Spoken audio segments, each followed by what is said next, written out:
Welcome to The Legal Question, a podcast by Let's Chat Law. I'm your host, Hannah May, a data privacy solicitor based in London.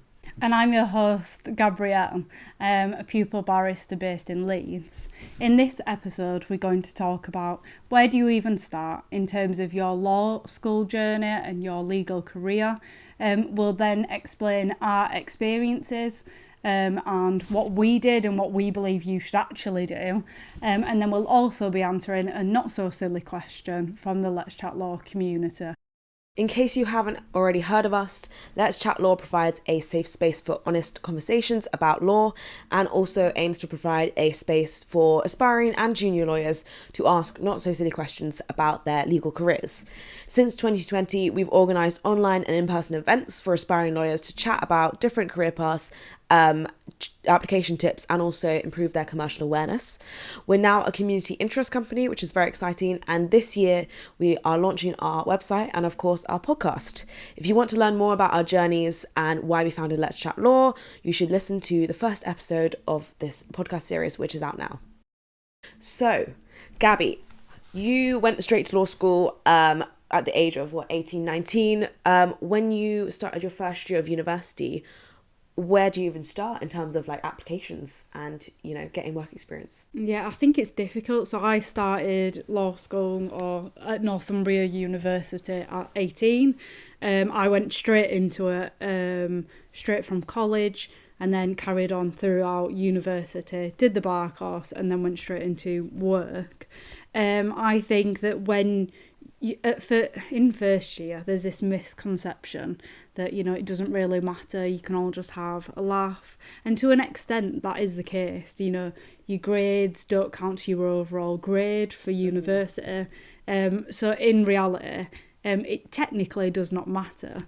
But I do think that utilising your first year is really important because there's not that pressure of the grades being perfect. You have that opportunity because you have more time to utilise, you know, mini pupilages and other applications that you need to make, but also networking events and things like that.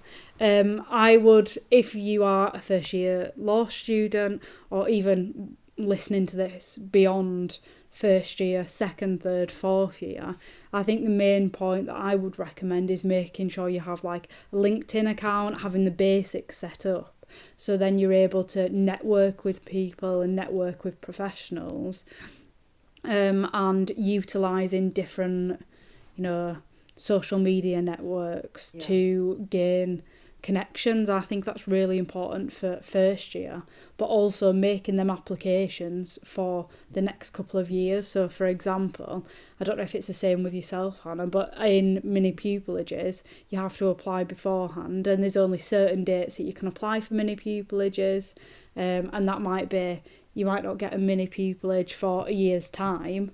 So if you start applying in first year when you've got a lot more time on your hands, then second year you have them opportunities. So it's really about kind of starting young and starting early. I don't know if you agree with that. Yes and no. I think in my first year of university, because I was a non-law undergraduate, I wasn't that interested in law. Obviously, I wasn't really looking into that. So I just got involved with lots of different societies and kind of figured it out that way. But that also gave me some, you know, transferable skills and work experience that was very useful for me for getting work experience during the summer and so on. And obviously could show that I had consistent, you know, work and so on in my legal applications, my law firm applications later down the line. I think picking up on your point about LinkedIn as well, I think even if you just have a LinkedIn profile and you connect with your friends, they'll always give you suggestions of people to follow on LinkedIn. So even if you have no idea what you're doing on the platform, you know, you can still follow people that like share useful advice, or people that you admire or look up to, who might be barristers, solicitors, or, you know, in another legal career in the industry. And that's a really good way just to kind of, I guess, keep on top of like things and like have your finger on the pulse. So even if you can't apply, because often in first year, especially for the solicitor route, you only have like insight days and open days which you can apply to. You can't apply usually for vacation schemes because you can only apply 2 years ahead of you doing the LPC or the SQE, which means usually second or third year of your degree. So even if you can't apply then, it's a really good way to keep your finger on the pulse in terms of like what different law firms are doing, what deals they're involved in, what current and future trainee solicitors are doing as well. But I think, as a non-law student, if you're listening to this and you're interested in law, I think you could probably be a bit more proactive than I was. I went to my first ever interaction with law was I did a open day at a Magic Circle firm, which has a swimming pool, so you can really guess which one that is. And that was literally one of the last things I did in the summer, and then I flew to China for my year abroad. But I just remember thinking, wow, this is amazing. Now, like, I'll come back and I'll, maybe I'll become a lawyer. But obviously, it's not always as easy as that. I thought, because I'd got through to the open day on my first try, right? I was like, I can smash these applications. Obviously, it's actually a little bit harder than just that. So yeah, I think if you're interested in law and already you're a non-law student and you already know that you have an interest in the career, I think you can definitely start earlier. And as you say, go to networking events, get exposure. But also, I think it's important to figure out what you want, what kind of lawyer you want to be, whether you want to be a barrister or solicitor. It's helpful to kind of get as much experience and exposure because then it helps with your applications because you're not having a scattergun approach. Yeah, definitely. And I think there's not too much pressure on you. You don't need to do that on day one as soon as you start university. Enjoy yourself, join societies, have a bit of fun. But don't feel like university in your first year is just completely pointless because it's not. Like, it is there for a reason. Utilise the time, and if I could go back and do it again, I would spend a lot more time trying to get these, applications organised, do more mini pupilages, volunteering. I think I only started volunteering like second or third year, which is when you really need to be focusing more on your grades and focusing on university itself. So I think that is one thing that I definitely look at doing, but I think it's useful also to be thinking about utilising other social medias. I know we've spoke about LinkedIn, but nowadays there's Instagram, TikTok, YouTube. So like find them and see what other people are doing as well, because actually more and more, barristers and solicitors are using different social media accounts as well. Yeah, agreed. I think it's tricky. I don't know if you found this. Obviously, when I was in the GDL, everyone is going for a vacation scheme or a pupillage or a training contract. So it's very much you're in a bubble. Did you find that as well at law school? Yeah. Doing 3 or 4 years. Yeah, definitely. I think as well you spoke about in a previous episode about kind of the idea of it's still competitive, even though like in reality you will not all be going for the same career, you'll not all want to be in the same area or area of law. Like in reality you probably don't need to compete against each other, but it is very competitive, and I think that's the difficulty with law school in general, because people do kind of want to compete with you. I think my viewpoint in that is it's also good to have a bit of healthy competition, and that's probably why I'm in the law, but it's healthy competition. Once it gets a bit more than that, I would just kind of take a step back. You really don't need to compete with people. I understand that it's difficult to get a training contract and a pupillage, but like competing with people and trying to throw people under the bus and taking a negative attitude to it will actually make you less likely to succeed, I think. Yeah, no, agreed. And I think we both went into our final years of my non-law degree and your law degree not having a pupillage or training contract offer lined up. Were you worried? Were you a bit panicked at that point? I think everyone is. I think it's normal to be like, this is what I want. But I think for pupillages, normally they can recruit up to 2 years. Yeah. But it's more likely that they'll just recruit for the next year. So actually embark on the bar course, that's when you normally start to think, I really need to be applying now.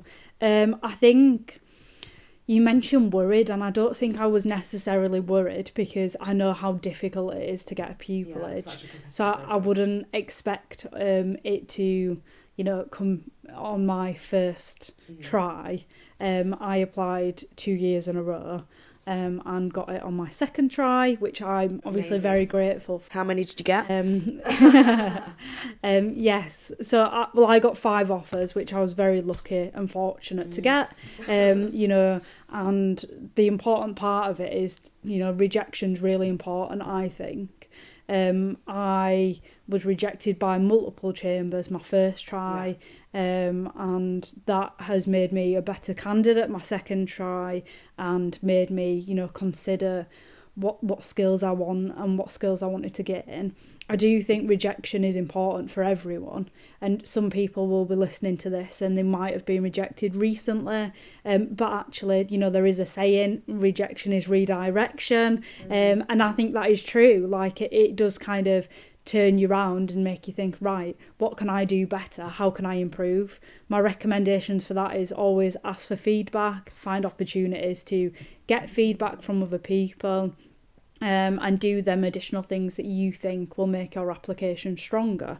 So when I was rejected my first time in final year, which was the bar course for me, I then realised that I needed to do some more advocacy work. So I went and did, I was a prison law advocate.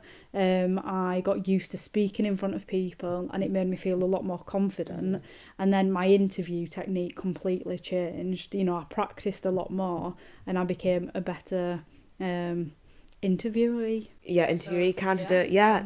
No, I definitely think that helped. And I think sometimes you have to trust the process and hope, you know, like I think I'm the same. When I finished my final year of university, I thought I hadn't been successful at all with my vacation schemes or training contracts applications. So I was like, well, maybe the law isn't for me. Maybe I'll come back. And basically I went to work at a startup in Hong Kong because I wanted to use my language skills. I also thought working for a startup sounded pretty sexy. So I was like, this sounds really cool. So I went and did that. But actually, as you said, like my experience as well, even though it wasn't legal work experience, it was really useful because it gave me, I think, the transferable skills. Oh, Winnie, our special guest, is snoring. It gave me the transferable skills and work experience, like that I could, you know, put that on my CV, and I think it made me a stronger candidate. And I think if I hadn't got that, I wouldn't have probably got the training contract offers that I did. Well, I got one offer that I did at that time, because I think, you know, I had project management skills, I had client contact, I was managing, you know, these projects that were worth like X amount of money, and it was hopefully quite impressive. So I think that, yeah, sometimes you've got to trust the process. And as we said, the average age of qualifying as a solicitor is 29 years old. Yeah, I think that's one thing that's important. And you said, you know, you only got one offer. One offer's amazing. And that's what's really important in this is these jobs are difficult. And if it wasn't hard to get, like everyone would be a solicitor or a barrister. The idea is they're meant to be difficult, to find people that, you know, persevere through all these challenges and hurdles, and that's one thing to remember. And you'll be thinking about it now listening to this, and we're talking about all the difficulties you'll face, but they make you a better candidate. I think they make you, you know, who you are today, and without them difficulties, you know, you just become kind of you avoid the situation and don't become aware of your surroundings and aware of what people are going through to get to where they are. And I think that's really important. So if you was to do something different in terms of your whole journey, what would you do different? I honestly think that, don't want to say the cliche of like I'm where I'm supposed to be, you know, but I think that everything that I did, getting rejected as well quite a few times, I think I got my training contract offer on my 4th application cycle. So it was kind of, I think that's probably quite normal for most people. But I think that those experiences in my first couple of cycles taught me what to do better. So I think firstly I kind of attacked, especially in my GDL year where I was studying the GDL, I was kind of immersed in the legal world. You know, I kind of attacked the applications and kind of considered it as like a full-time job. So I, you know, would plan it into my weekdays, maybe not my weekdays, it's actually my weekend kind of job. So I'd dedicate like a day or an afternoon to it. And then I also kind of committed, because I wanted to work in London and not regionally, I had to go into London a lot for networking events because this was just before COVID as well. So I was able to like really commit to that, basically stalking my law firm that I'm at now and being like, hey, I saw you at this event and I saw you at this event and now like give me a job. So that's kind of how I did it. And I think that was probably quite a comprehensive way of building up my application and building up my proven interest in that law firm. I also think, maybe I forgot my point.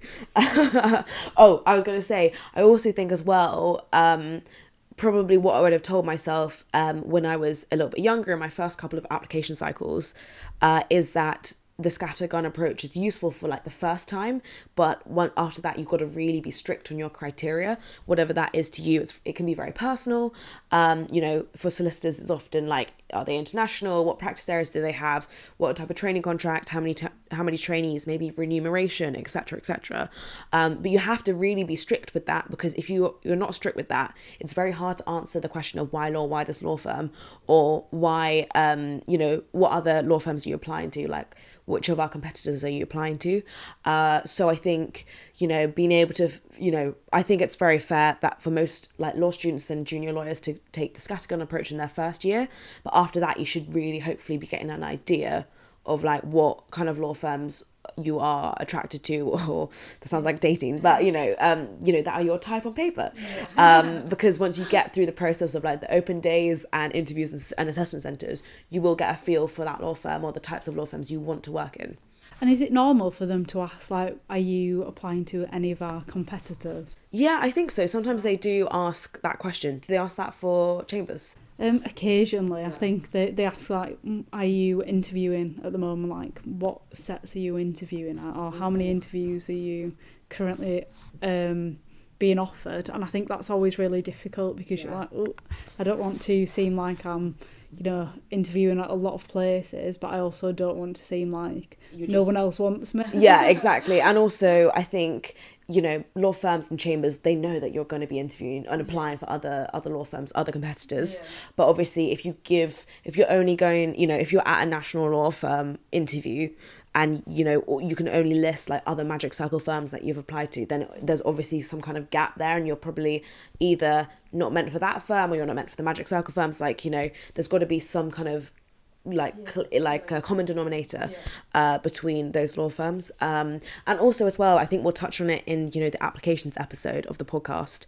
But the way that the pupillage gateway works is that you kind of have to keep your application quite broad, don't you? Because it goes, you submit kind of the same application to every chambers. Yeah, so you submit your like work experience and things, and they go to all the same places, but then you have like set questions for each individual chambers that you have to apply for. Yeah. So it's not like one application goes to everyone. Okay. You still do have to tailor it. Okay. But it is quite useful, and I'm sure that we'll touch on that later on. What do you wish you'd done differently? Again, I'm probably the same. Like, I'm quite happy with my journey to the law, and I'm very content with how it's worked out. I am very happy that I went straight throughout. I went straight into college, university, into the law. I know some people like to take gaps. That probably wouldn't be for me. I think I'm quite motivated and set on things, and once I do it, I want to kind of achieve it. And then, we'll see where I go after here, whether I decide to do different things and take on additional hobbies. But yeah, I'm happy with it. I would recommend people to just kind of see what suits you best. Yeah. What would you tell your 18-year-old Gabby when she was starting out at law school? What would you tell them? Like, what's the one piece of advice in terms of applying for chambers and so on? I think probably not to doubt yourself as much as, it's going to be okay. You don't need to doubt yourself and put yourself down. I think throughout law school, but even currently, can sometimes put myself down and,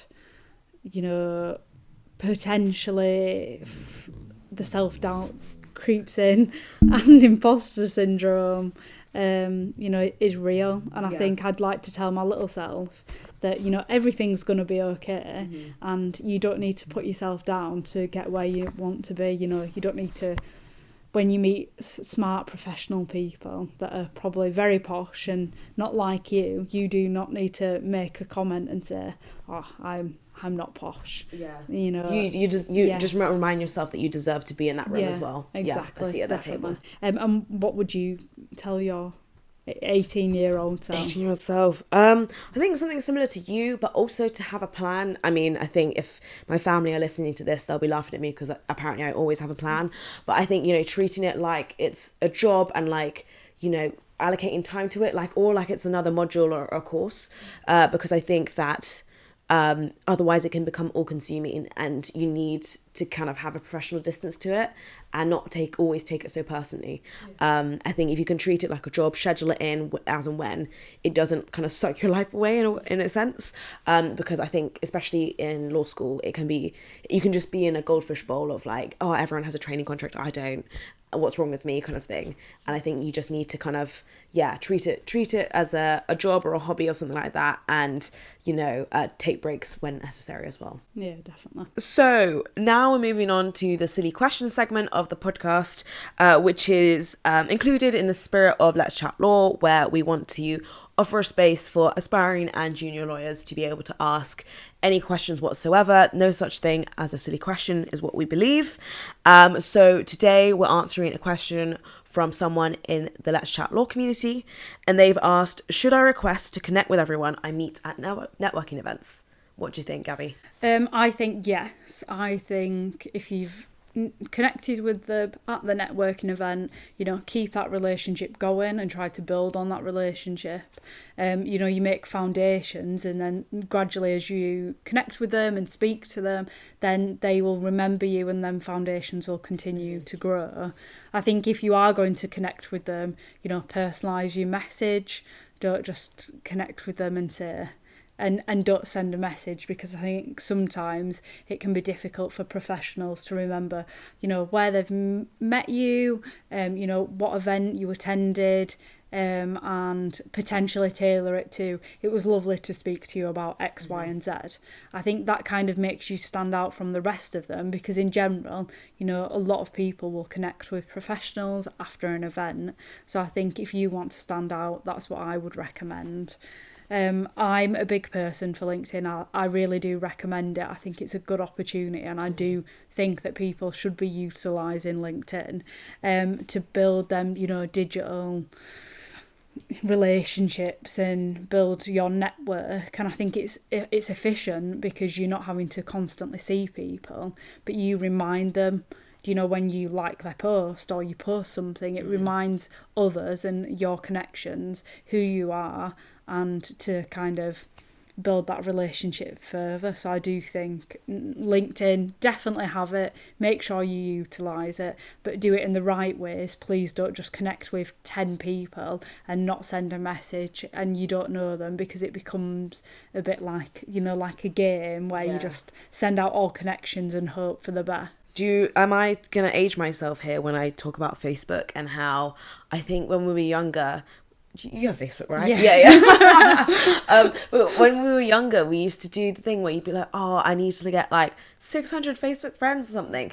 And then obviously that's ridiculous now. Like I think most people are kind of actually want their privacy.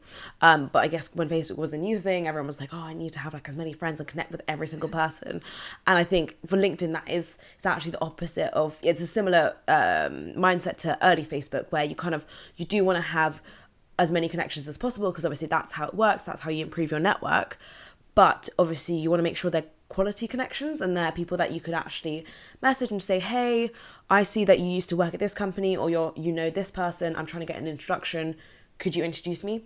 And obviously if you just add people without a connection request message or note, it's really hard, especially if you've met loads of people. If you're like the trainee solicitor or the people barrister at a networking event and you've met loads of different aspiring barristers or solicitors, it's really hard to actually sometimes remember who you've spoken to and about what, because, you know, everyone's busy and so on. And you might have spoken to 10 aspiring lawyers that day. So it is always really helpful to be like, oh yeah, that person, as you say, like I've spoken to you about X, Y, and Z. I also think it's really important to follow up with a question maybe, or a request. So it might be like, I'd just like to keep in touch so that when I do apply, you know, you might be able to either give me some tips, review my application. Obviously, you know, lawyers are very busy people, so we're not always going to be able to review people's applications. But, you know, just following up with a purpose, I think really helps. Otherwise, like often I get requests from, I don't know if you get the same through running Let's Chat Law, but you get lots of requests from random law students and people like that. And I'm like, maybe we've met, maybe your name doesn't look familiar, maybe you found me through Let's Chat Law, you've attended a Let's Chat Law event, but because they're adding me without a connection message, because, you know, I'm like, I don't actually know who this person is, so I'm much more inclined to decline the request and be a bit more picky, because also at the end of the day, I'm nowhere near it, but LinkedIn does have like a maximum number of connections, you know, so, you know, you do have to be a bit sparing with it, and obviously there's the follow function as well now, so it's just like, what are you actually connecting with me for? So yeah, it's just, I think, making sure it's meaningful and there's a purpose behind your connection request. Yeah, and I do think like following up as well. Do you know, if you do connect with them and you say that you want them to review applications, once they review an application, it's like, be grateful, say thank you. Yeah, always reply. Oh my gosh, always reply. I think that's the important thing. If you are an aspiring solicitor or barrister, I used to make sure I was the last person to reply, always. Yeah. You know, so it's not last you word in. ignoring them or anything like that. You don't course. want to be, oh, sorry, I didn't see this message, because it comes across unprofessional. Yeah. And you need to be able to manage, you know, your workload and manage your messages and emails and things like that when you're a professional. Yeah. So do that, you know, on LinkedIn as well. Having said that, I'm really terrible at replying to LinkedIn messages sometimes. But yeah, I completely agree. And I think always saying thank you. It's also a lot easier if you add them within the week following that event, if you've met them in person or virtually, because it's a lot weirder and a bit more of a cold call to message them, connect with them like a month later and be like, hey, my application is ready, could you could you review it? And they're like, who is this person? Whereas if you followed up with them and just said like, can I get back in touch, you know, in a month's time when my application is ready, after like the day after you've met them at an event, it's so much more smooth, basically. Yeah, I agree. Definitely. Well, thank you so much for listening to this episode. The next episode, which will be episode 5, we are going to discuss networking. So any tips that we have for networking, both in person and virtual. And the silly question from the Let's Chat Law community that we will be answering is, how can I feel less nervous when approaching strangers? And I think we all understand that stress and them nerves. So please tune in for that episode. You can find Let's Chat Law on Instagram, LinkedIn, TikTok, and our website, where you can also subscribe to our newsletter. The links will all be in the show notes of this episode. Thank you very much for listening, and goodbye. We'd like to say thank you to Betty Maxine Onwuteka, Elif Mutlu, Shrinity Murugeshan, and Josh Gawthorpe for producing and editing this episode.